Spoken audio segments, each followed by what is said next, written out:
Hey guys, Pete Ramsey here, HVAC Greatness. Welcome to the Business Spotlight. Listen, today's guests are David and Stephanie Postell of Hero Heating and Air Conditioning. Wait till you hear what they've got in store for you.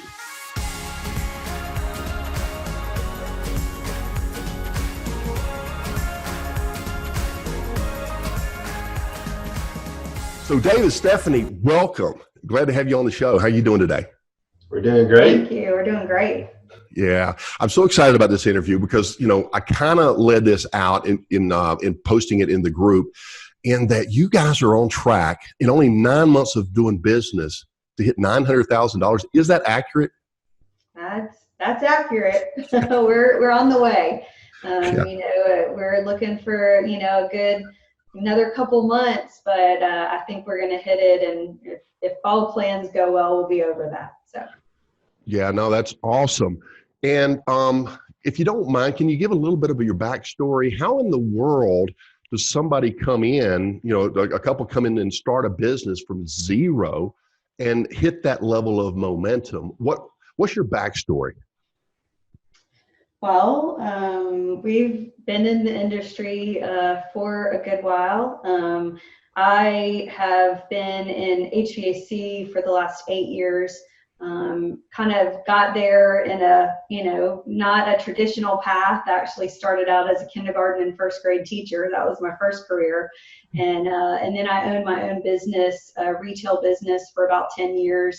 And was kind of in between time. I was a personal trainer for a little while, and I actually was training a gentleman and his wife, and was considering going back to school to get my MBA, and he offered me a job in marketing for a heating and air company, and I politely declined and said, thank you anyway. And then I was asked again, offered, and it was intriguing to me. Put my skills to work as far as marketing and the business development side went. And so I took that job and ended up working my way up to being the operations manager, and basically, obviously, with donors' assistance, but running the company. So that's kind of how I got into HVAC. Definitely not plan, not trade that I had even never considered. So that was kind of my background, and then no plans for me either. Reality slapped me in the face with the birth of my first daughter. So I realized I had to get a good paying job. My uncle was already in the HVAC industry, so he kind of took me under his wing and started me out as an installer. From there, I worked for that company a few years and then decided to be a subcontractor. That was right during the time of the '08 crash. So I was working for a guy then that he was growing a larger company, and he brought me on, actually hired me as an installer with him, and I worked there for a few years and worked my way up as an install manager, and had 7 crews that I was running. 7 crews, goodness gracious, that's a lot. So obviously you guys didn't know each other. You came into the industry on separate paths. How long have you guys been together? Well, we've been married since February. Newlyweds. That's awesome. There you go. 2020 has brought some good things for sure. But we have known each other 7 or 8 years. So, in certainly a different relationship than our current one. But parallel as far as in the industry and growing our strengths and skills. So Sure. So there's complementing talents, complementing skill sets, complementing insights. But so many times we hear that husband and wives, they can't work together. All they're going to do is kill each other. Any truth to that, or how you guys getting along? I think we get along great. There's just no way that I could be able to take care of all the stuff that needs to go on as far as dealing with the customers, scheduling, all that kind of stuff. I kind of found my way is to be out in the field taking care of that stuff. And Steph does such a great job here in the office. Yeah.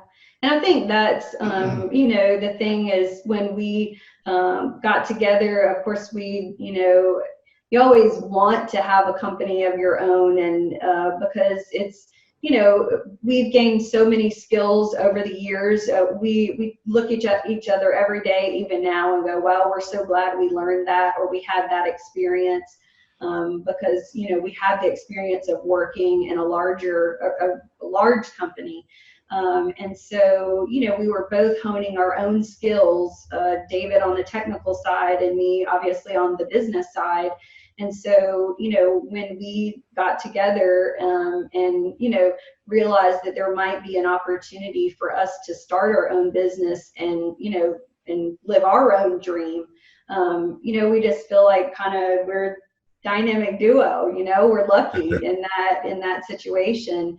And that's not by chance that the dynamic duo became Hero, right? Yeah. So, being able to have the outdoor skills and the indoor skills kind of makes the full package. Yeah, and for those of you watching, the dynamic duo is a referral to their branding. They're Hero Heating and Air Conditioning, and which we're going to get into the nuts and bolts of this a little bit because everybody watching, they're going to want to know how, what's your secret? What are you guys doing? But it all begins, and this is one of the things we've been talking about for a long time, is a solid brand. And by solid brand, we don't mean just some logo and cool name and some colors, but we've got to take our brand and build it from who we are as individuals and share this with the world. And this is what makes it powerful. So what is your why? Why did you do? Obviously, we all have our financial reasons. We're looking for some financial security and whatnot. And we want to build something for our family. But what is your real why? What is that deeper underlying drive that made you guys take this big of a risk and put this much on top of your shoulders? Because anybody in the heating and air business knows what a struggle this can be, especially that first year. So what does that look like for you guys? What is your why? I think it was, again, just to, be able to have a company of our own that we were able to provide the opportunity that we've had for other people, and also, to leave our legacy. I think that's a huge thing. Again, it's the trades they're amazing. And I've become much more of a fan over the years because I just didn't understand, what was involved. So, I think our why is because we're doing it for ourselves, we get to set this really high level of service and we get to provide that every day. And that really went into, that is our brand, because we want to be people's heroes, that when they call us, they're in distress typically, right? They're hot or they're cold or whatever. They got a leaky, there's something leaking on their ceiling and they need somebody to come help them. And so we want to be the people that were able to do that. And I think being able to do that together and then grow something that could provide an opportunity for other people to do the same is very important. Yeah, I think that's an awesome answer. And I think that's a very mature answer. Back when I wanted to start my business many years ago, my motivation was, so I don't have to listen to that boss anymore and I can be my own boss. But your why is so that you can deliver a superior experience to somebody else. And it's very powerful. And so in doing that, obviously it's not just the two of you. How are you attracting in, quality employees? And I've seen your website. You've got some very clean cut, professional looking staff in place. Can you give us a little tip on that? What was your secret on attracting, good quality people? Yeah, so it was a conversation, that we had actually first with Cody, and talked to him about coming to work for us. And then he kind of helped us bring Kevin on. But of course, it was all about benefits and money and all that stuff, because that's important. That's the foundation. But David and Kevin and Cody love to hunt. And one of the things was, when it's hunting season, they want to be able to go hunt. And whether that's, the last week of the year, between Christmas and New Year's, or as it was this year, bow hunting season, in the last few weeks, they've been coming in at 11 every day. And the thing is, I couldn't begrudge them that, because this summer, every time we asked them, every job they had to go to, every night they got home and had to turn around and drive, 45 minutes back out, they did it. They did it, and they didn't complain about it much. Yeah. So it was kind of like, when it's the slower time, it helps us too, because we're in that in between of not too hot, not too cold. But we just honor that, that commitment that we made to them. I think. Well, that's an extension of your values. As they adhere to your values, part of yours is to accept and include theirs. And so I got a feeling a lot of people are going to want to know where you're located, because you might get some applicants after that statement right there. And listen, the true statement in that is that I know if they are happy and feel taken care of, they're going to take care of our customers to that high level that we expect. And that's exactly what's happened. You just have to, everybody has something, and they might need a day off, or it might be that they need to leave early. We can work around that because of the way that they act and do business when it's our time. That's what I'll be looking for, in the next person. And it might not be hunting, it might be fishing, it might be, I don't know what it is, might be crafting, whatever. It might be, I'm looking for that female technician. But we all have a life. Yeah, we all have a life, and the fact that you're respecting that, and it's not just about money and about the business, just speaks volumes about you guys. I think that's phenomenal. For those who are dying to know, what is your market? Are you in this big metropolitan city where you're doing all this great stuff, or are you in a more average sized town? Where are you located at? Well, we're actually in the #1 city in the country, Charleston, South Carolina. We are for the last 10 years, #1 travel destination. So we're very lucky. We live in a beautiful, beautiful city, but we're not a huge market. I think we're about 750,000 or about there. 45 new people move in here every day, though. Luckily to have a lot of manufacturing that has moved into our area. So a lot of growth, but plenty of room for HVAC around here. Yeah, and being a travel destination, there's probably a lot of rentals, and so that probably has some unique challenges as an HVAC business as well. Would you say that's the case? Yeah. Cool. I would say, yeah.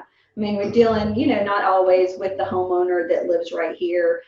We have a few property management companies, of course, that Friday and Saturday they want us because somebody's moving out and somebody's moving in, or if there's an issue, they're losing money if they don't have heat. Or air, sorry, if it's hot.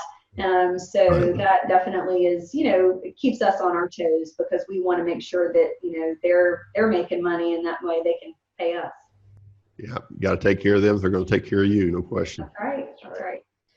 Well, we had a plan. When we decided to put all of this together, I wrote a business plan that was kind of like, if we could have the best of the best, what would that look like? And so in our history, we actually, our service technicians, both of them, were employees of mine formerly. It just so happens that they're also David's nephews. So that helps. It does help. But the truth is, they are both very highly qualified and highly trained. and we knew we couldn't attract them if we weren't able to provide them with the experience and the benefits and the things that they are accustomed to. And they're not here working for free, I mean, we had to be able to, offer them financially what they were making. And so that was really part of it. It's constructing a package that, would make us a place that they wanted to work. And to, and ask them what they wanted and what that was going to take, and then follow through with that. So I don't want to, it's not, yes, they are family, our two service technicians. And then of course our install technician, who is our apprentice as well, is David's son. But again, we were still in the situation where they all had great jobs, and we had to be able to provide something that would attract them to come work for our company. And we put the package together to do that. Yeah, I think it's important to point out, the fact that they are family. Obviously, there's going to be some trust there, but there's also going to be more scrutiny. And I love your expression, if we could have the best of the best.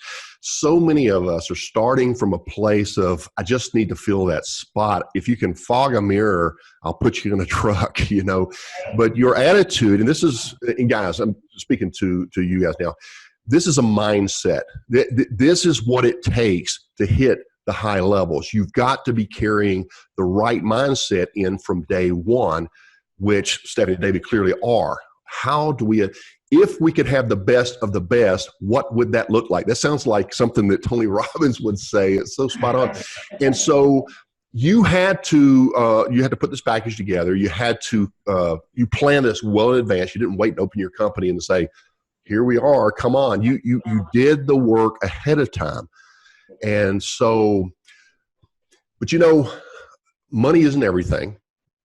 Benefits aren't everything. Generally, there's a deeper underlying reason that people will want to work in a particular culture. What did your culture look like from day one in terms of your values? I know you said serving the customer is a priority, but what is that underlying, motivation? Who are you as a culture that people just want to be a part of that? Yeah. I think we love the trades, and like we said, we brought in my nephews. I brought them in, as installers to start with. And when you install something and then you get to start it up, you get the gratification of seeing that system come on and work and all that. And as they grew into service technicians, and the same kind of thing. They get a call where somebody doesn't have air, they get to go out, they fix it, and they get the gratification from that. And when I brought them in as installers, like they have been in this trade since they were teenagers, and David brought them in. And, I think it's similar values, they are a great mix of providing options to customers, but also fixing what the problem is, right? Yeah. So, I mean, there's that fine line of, are you a salesman, or are you a guy who's fixing the issue? And I think you can be both with high integrity and honesty. And we all hold each other accountable to that. Because listen, I mean, we're all in the business to make money. So this whole thing doesn't work if we're not making money. But like I tell our customers on a daily basis, I don't want you one time. I want you for the lifetime of this company. And so these guys, they believe that too. They know that if we create this longevity, we're all going to be having fun and making money and doing things for a long time. And so I think, that's who we're looking for. I think the other part of that is maybe my experience in that I've already been through a lot of stuff. I've had technicians quit. I've had technicians come back. I've had technicians yell at me, all those things in the past that really probably just don't scare me as much anymore, right? So we all have to work in this company for it to work. No one person is really more important than the other. Right. And that's a huge thing, I think, is that the technicians are incredibly important. They make this work every day.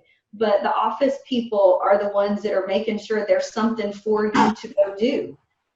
So if Amen. the CSRs aren't great and they don't answer the phone the right way and they don't book the call, you can be a great technician all day long, but you don't have anything to do, right? So I think it's a mutual respect that we're all here, rowing the boat the same way. And that's really the culture that we've had to, that we've created. Yeah, you said a lot there, and I'm going to probably skip a bunch of it just because you said so much. But I love the fact that you've already conquered your fears, and that's one of the big challenges for new businesses. They really don't know what to expect, and so it's that fear of the unknown that hinders them from moving forward with confidence, as opposed to somebody who's been in the industry a while. They've had the trials and errors. You've had to hire, you've had to fire, you've had to manage, you've had to butt heads and everything else. So that's got to help you out the gate. But in order to attract, quality technicians, I love what David said. You're basically catering to the fact that here, we're going to give you the time to do the professional job. We're going to give you time to do the job right and actually solve true issues, not just, fix a widget and run out the door to the next one because it's money, money, money. But they can actually draw personal satisfaction out of their own craftsmanship. Would you call that instant gratification, or that quick gratification that comes with the service, as opposed to a longer job? Well, there's gratification in all that we do when we work with our hands, clearly. But you touched on several other things here, and I didn't want to. I don't want you one time. I want you for the lifetime of my business. Sure. I'm going to speak real quick to the honest guys. I know you're going for that sale, and you get that sale, and you make the money. And we see companies every day that once they've got the money and when they slam the unit in, they are gone. They've gotten what they've intended to get out of that. And that is a selfish motivation.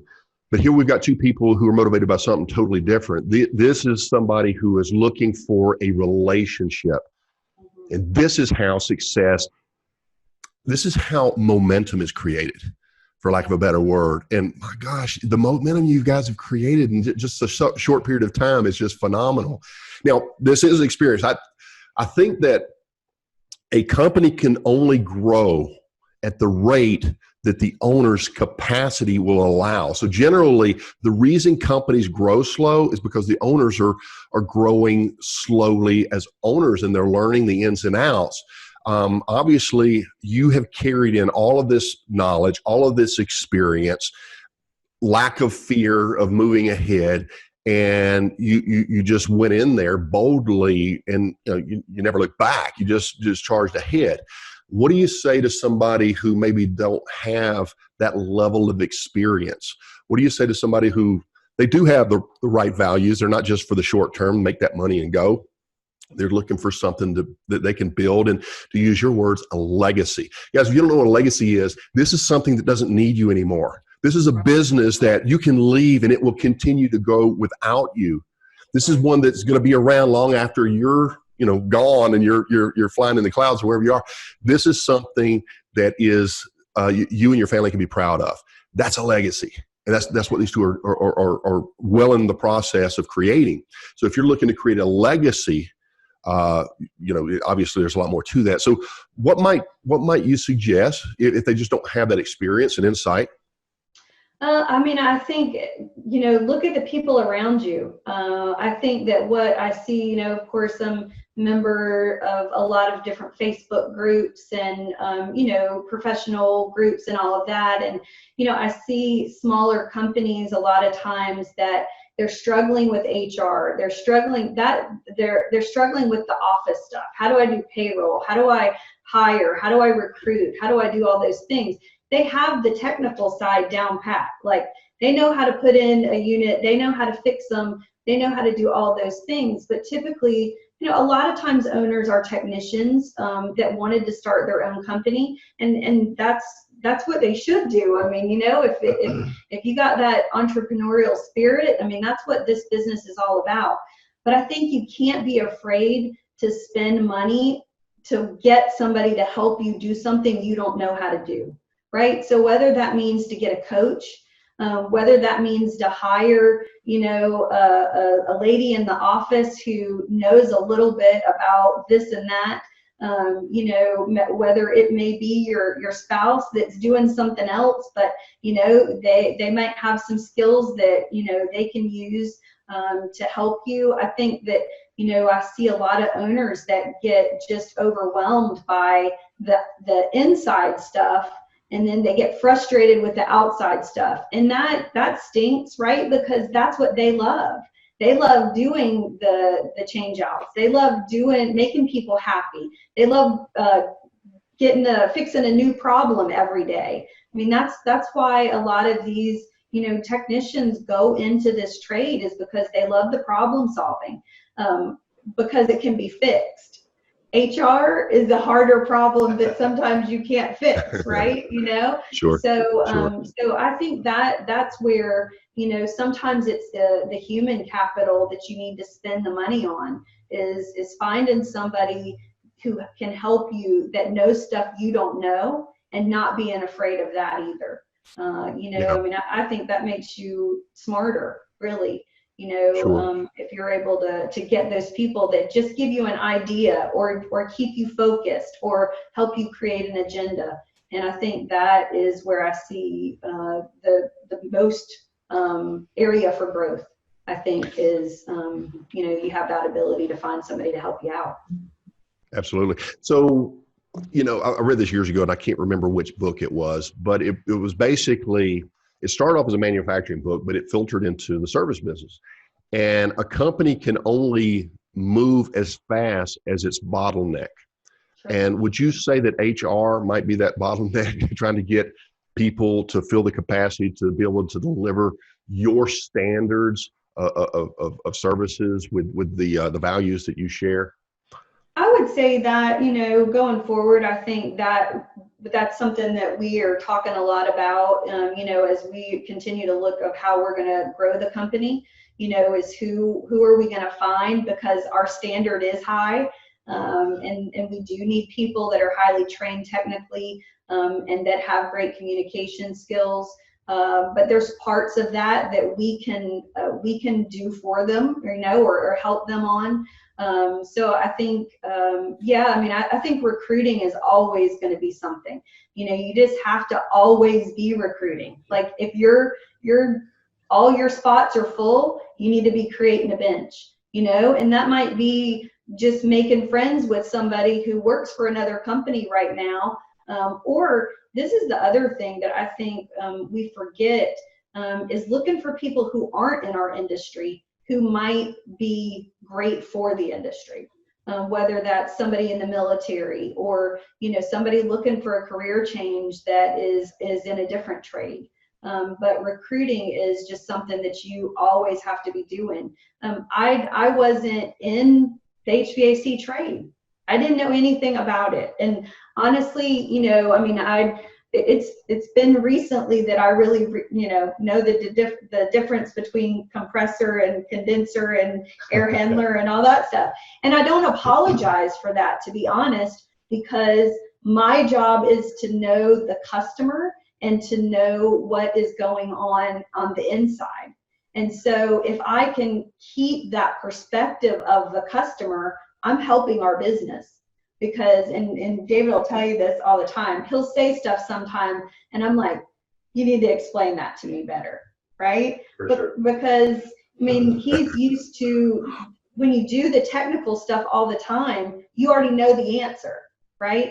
But as the consumer, if I don't know what you're talking about, I can feel sold to, I can feel, just you can take advantage of me because I don't know better. And so, so my perspective of being able to stay the customer has helped our business. So I think those are the things where, yes, I mean, HR is definitely a bottleneck. It will always be. But I think that looking for people outside of our industry can also maybe make that a little bit better. Yeah, and I think that your philosophy bleeds through, just like you were recruiting well before you started your business. You're constantly recruited going forward. And so this is a proactive mindset. This is like sales or marketing. Everything is marketing. Everything we do is marketing. The way we answer the phone, the way we interact with the customer, and on and on. And so recruiting is a form of marketing, right? Yeah, and besides that, just wherever we are, you know, how we look, how we act, somebody's always looking at us, yeah. Right? Or our technicians. You know, how are they dressed when they're out? If you have a hero shirt on, like, my expectation is you're going to be doing these 3 things, right? Or these 5 things, because that's a huge thing. We're always on display. So that reflects in how we do business. It reflects on the kind of people that we are. So I think that's a huge part of who we are. And I think it makes people want to work with us. And that's what we're trying to create, is that there may be, I want it to be that people are coming to us. You know, people are looking at our social media. They're looking at us, you know, where we're marketing in the community. They're looking at how our trucks look and our technicians look and the feedback that they get. And there might be a technician out there that's like, that's what I want. I want to be at that company. So then now I'm not actively recruiting. That's passively recruiting, right? I mean, you're going to come to me, and that's a heck of a lot less work for me than it is to be putting something on Indeed and interviewing all day. But I think that's what the mindset has to be. No matter what, you are always recruiting for your company. Yeah, and speaking of mindset, we skipped over something. I wanted to go back real briefly, because I mean, I love the fact that the two of you have such high standards, but you're not afraid to bring in people in areas that you're not strong, that are actually stronger than you are, so that you continually to improve. And again, speaking to some of the younger, newer, less secure individuals, many of us are intimidated and are afraid to bring somebody in that actually knows more than we know in any given area. We feel like we need to be in control and be able to point and manage everything, but really that's not scalable. Would you agree? Definitely. There's no question. And I mean, that's our plan. I mean, we're going to start this location, but, Hero's going to take over everywhere. I mean, I don't know where we'll be. The sky's the limit. But what I do know is that we have to create something here that's the model that can be replicated in other places. And that might not mean growing huge. It may be getting to a medium size and then replicating that somewhere else. And, we've talked about, I think that maybe there's another David and Stephanie out there somewhere that just needs the support, needs the structure to be able to have the same family-oriented, high level of service kind of company. And that maybe is our next place to help somebody else grow, like we have. I don't know that that's around the corner, but it's down the road. For sure. And so I think, that's the big thing, for us to be able to come up with something that we can replicate that way. Awesome. So as we wind down, we got to get a few, what's your inside tricks? We've talked mindset, we've talked values, we've talked about your why, we've talked about your high standards. What are you doing on the day-to-day to get the traction in order to create a buzz, create these referrals that you're getting, you close these jobs that would have gone to somebody else, but Hero walked in the door? What's happening? What? Give us a tip. Help us out here. We have lived on social media this summer. That's I was going to say, yeah. It really has been the secret to our success, I think. it doesn't hurt that we are both natives of the city that we live in, and that is not common in our area anymore. So we've definitely drawn on our history and our people around us. So that's been good. Again, I think because we have the high level of technicians, when people have gotten our services, they rave. And it is not a surprise to me. It was what I planned. So I'm gonna take credit for that part, because we put people in the right places who were capable of that. It's funny. Yesterday, Kevin, one of our technicians, had 2 customers in a row that said they might marry him because they loved him so much. One was female and one was male, and it doesn't matter. But I take that as a compliment, and of course we share that kind of stuff with them. They're not afraid to ask for a 5-star review because they know when they go there, that's the level of service they're providing. Of course, there's been little things, finding different Facebook groups that, are local to us, and then jumping on there and being the expert, and then sending a message, that we can help them. We've been able to get there really quick. So that was really helpful. But the thing is, once we created that initial momentum, now when there's a post about I need HVAC service, I don't have to jump on there anymore. There'll be 40 posts about recommendations, and I'll have half of them. Half of them will be, you better call Hero. You better call Hero. And I can't pay for that, right? That's not, that there's no price on that. And so we definitely, and there's little things that we've done, of course.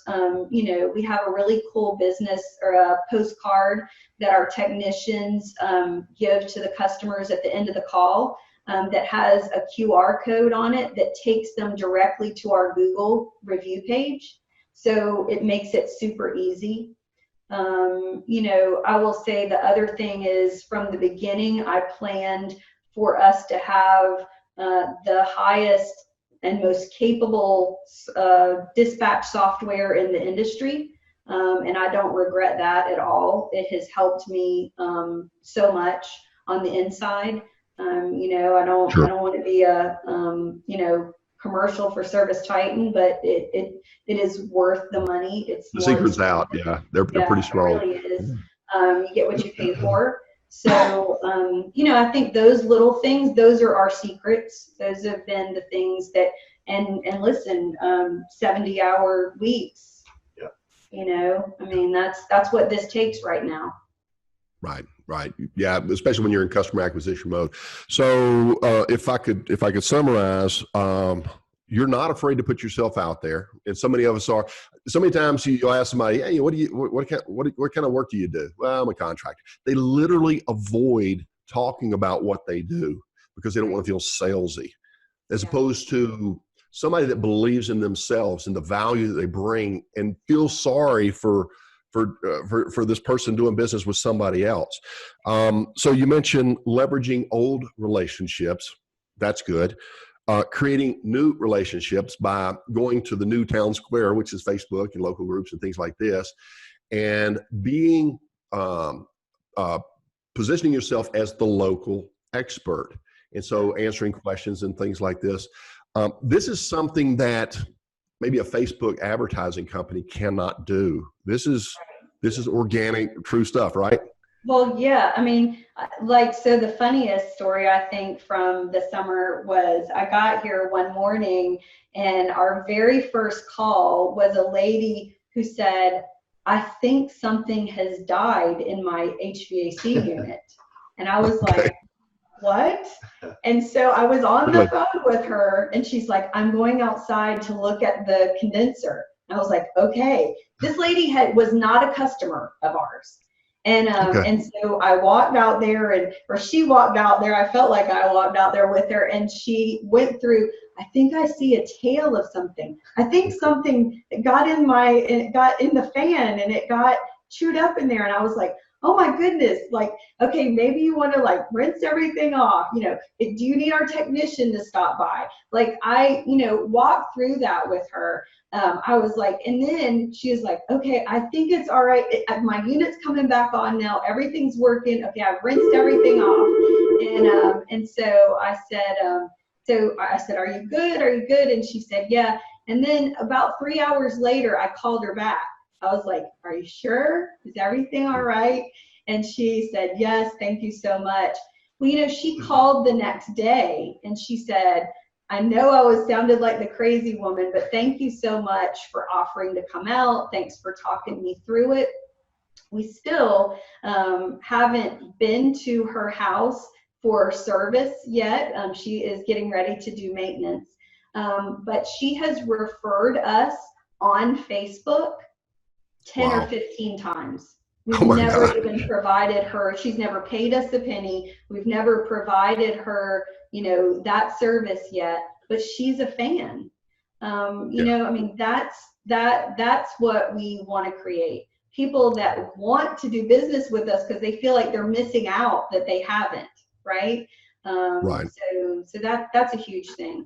And I don't want to say too, the other thing that I would be remiss in saying is that, part of our dynamic is that David has done all of our installs this summer, David and Aaron, and knock on wood, no callbacks all summer.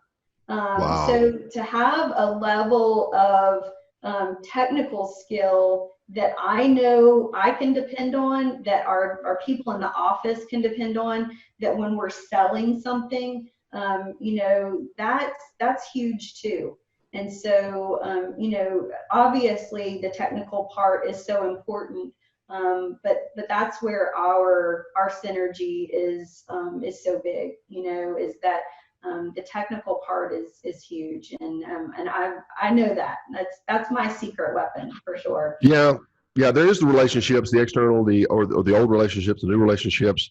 You're delivering the high quality work that you're doing, and then the inside organization. But what's going to sew all that together are the projection of your values. That lady didn't recommend you because you just answered the phone. You proactively were concerned. You showed who you are as a human being, and there's that law of reciprocity that goes in. And so this is what happens. Some of this stuff you can fake, guys, but some of this stuff is just being who you are, and actually putting yourself out there and putting yourself, empathy in the position of your customer. And this is what I see these two just doing so masterfully, is communicating the fact that they actually do care about their customers. And people respond to that. People don't want to be just another number anymore. But you did mention Aaron. So David, you got your son involved in the business.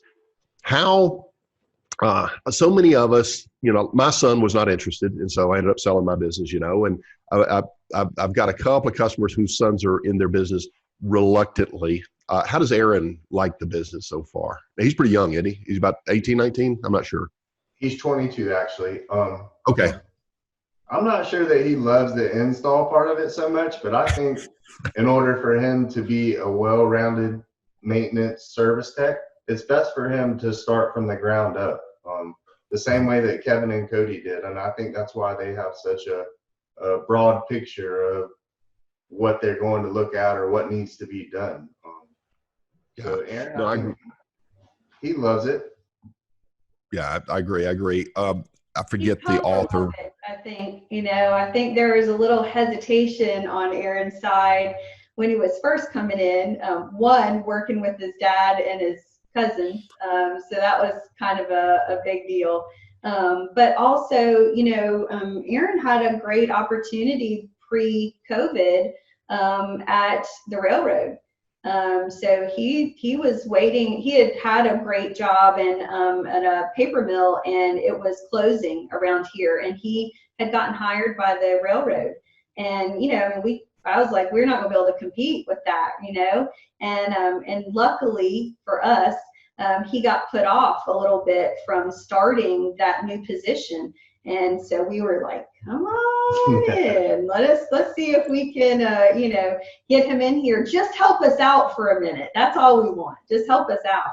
And I think once he got here and realized the opportunity that he could have, you know, one in our company, but one in the industry itself, I think that's kind of won him over. And he's super smart, and I think he's gonna be a great technician. I think there's a lot of value though in us making him stay and install for a couple of years, you know, because you do learn the whole job. But I think that, again, like David said, I mean, it's going to make him a great service technician in the long run. Yeah. Pat Riley, he was the head coach of the Lakers, and I think he went to New York for a while, but back in the day, he wrote a book, and he said, never underestimate the time you spend in the trenches, because it is building everything that you are later. And so by putting him, you know, my daddy owns the company and he gets all the easy jobs, by putting him out there and actually putting the work in. And not only will he be a great leader one day, because he knows what it takes to do the job. He understands, you know, he can stand up to the resistance, but yet he can empathize as a human being. And so, you know, because he's been there, he's done that. And so great job on that. So we've been on here for, probably about 45 minutes or so, maybe an hour. We've got two different types of viewers out there. We've got the individuals that really haven't started their business yet. But then we have what I call the struggling HVAC contractor, those who are not having the success that you've had so far this year. And guys, by the way, these guys are on track next year, 2021, over 2 million, I'm thinking. Yeah. So these guys this is the real deal. Okay. What advice would you give to those different segments of our audience, you know, those who haven't started yet, and they're a little reluctant, and they're wanting to get out there and they're wanting to do it, and those that are already out there but they've been struggling with this thing for so long, and they're looking to raise their game and actually build their legacy one day? What would you suggest? Yeah, I mean, I think if you're thinking about doing it, if you are a technician or a manager and working in another company or something like that, you know, I think to take the time to write out that business plan, and there's tons of help online. You know, if nothing else, it just makes you think about the plan, and what you know is that it doesn't work out exactly like that, but it does give you always something to go back to as a reference. So you can say, wow, that was crazy. I thought that could happen, and you know, that nothing happened further from that. And then other things I think you kind of guess on, and you're like, wow, I kind of underestimated that. You know, we did a lot better than I thought. Sure. I do think that, you know, you have to, like I said before, kind of plan for what your best case scenario would be. Because if you even fall a little short of that, you're still doing pretty good. So, I mean, I think that part of having a plan is a huge thing. I would think the other thing for people that are in the business currently and struggling, maybe they're even a couple like us or something, you know, networking and getting and talking to people around you that can, one, you know, empathize, can whine with you, can, you know, go through all those things, but then can also hold you accountable, you know, because you didn't go in this to fail. You know, you went into it to provide for your family. You went into it to be successful at something. You went into it to provide the legacy, you know, for yourself. So talk to people. And I think, you know, one thing that we've talked about more recently is the more you talk to people, the more you realize how much you know. And if you don't do that, then sometimes you know, when you're sitting in your own head, you're like, well, I'm not really that smart. I don't really know that much. And then sometimes you go start talking to other people and you're like, you know what? We're really pretty smart. You know, we're doing some good stuff. And so I think then that that kind of reinvigorates you. It keeps you like, and again, like we talked about before, it might be somebody that's doing something different than you, that you're doing really great, but they're just doing a different aspect of the company really well. So go work with them. Go bounce ideas off of each other.